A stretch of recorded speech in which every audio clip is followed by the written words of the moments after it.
இப்போதும் விசாரணைகள் இடம்பெறுகிறது.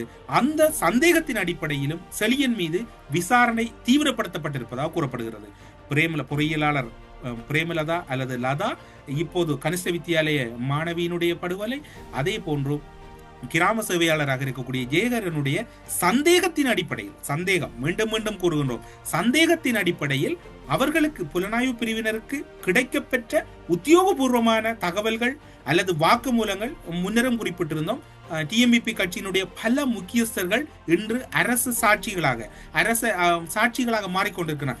அவர்கள் வழங்கிய உத்தியோகபூர்வமான கருத்து அல்லது ஆவணங்களின் அடிப்படையில் தான் இப்போது கைதுகள் தீவிரப்படுத்தப்பட்டிருக்கின்றன.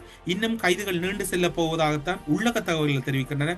பெரும்பாலும் டிஎம்இபி கட்சியினுடைய இராணுவ பிரிவுக்கு பொறுப்பானவர்கள், புலனாய்வு பிரிவு என்று கூறப்பட்டவர்கள் அல்லது அரசியல் பிரிவுக்கு பொறுப்பானவர்கள் என்று 2006, 7, 8, 9 அந்த கால பகுதியில் ஒரு வகையான கோப்பு கிடைக்கப்பட்டிருப்பதாகவும், 2009 பின்னர் 2016 வரையான காலப்பகுதியில் ஒரு வகையான கோப்புகள் கிடைக்கப்பட்டிருப்பதாகவும், 2 கோப்புகளின் அடிப்படையிலும் கைதுகளும் விசாரணைகளும் தீவிரப்படுத்தப்பட்டிருப்பதாகவும், தற்போது பல கட்டட ஒப்பந்தத்தில் ஊழல் இடம்பெற்றிருப்பதாகவும், வீதிகளில் ஊழல் இடம்பெற்றிருப்பதாகவும், முறையான நடைமுறை கையாளாமல் பல கட்டட ஒப்பந்தங்கள் அல்லது பல பெரும் ஒப்பந்தங்கள் வழங்கப்பட்டிருப்பதாகவும் லஞ்ச ஊழல் ஆணைக்குழுவும் ஒரு விசாரணை முன்னெடுத்திருக்கின்றது. பொறுத்திருந்து பார்ப்போம் எப்படியான வகையில் இந்த விசாரணைகள் தீவிரப்படுத்தப்பட போகின்றன.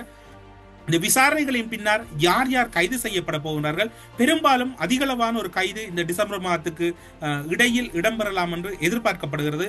சாணி அபேசேகர் அவர்கள் தனிப்படை அமைத்து இந்த விசாரணைகளை தீவிரப்படுத்தப்பட்டுக் கொண்டிருப்பதாக கூறப்படுகிறது.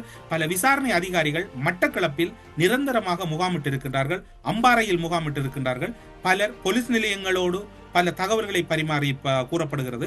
பொதுமக்களின் உதவியையும் தொடர்ச்சியாக குற்றத்தடுப்பு புலனாய்வு பிரிவினர் எதிர்பார்ப்பதாக கொழும்பு தகவல்கள் தெரிவிக்கின்றன.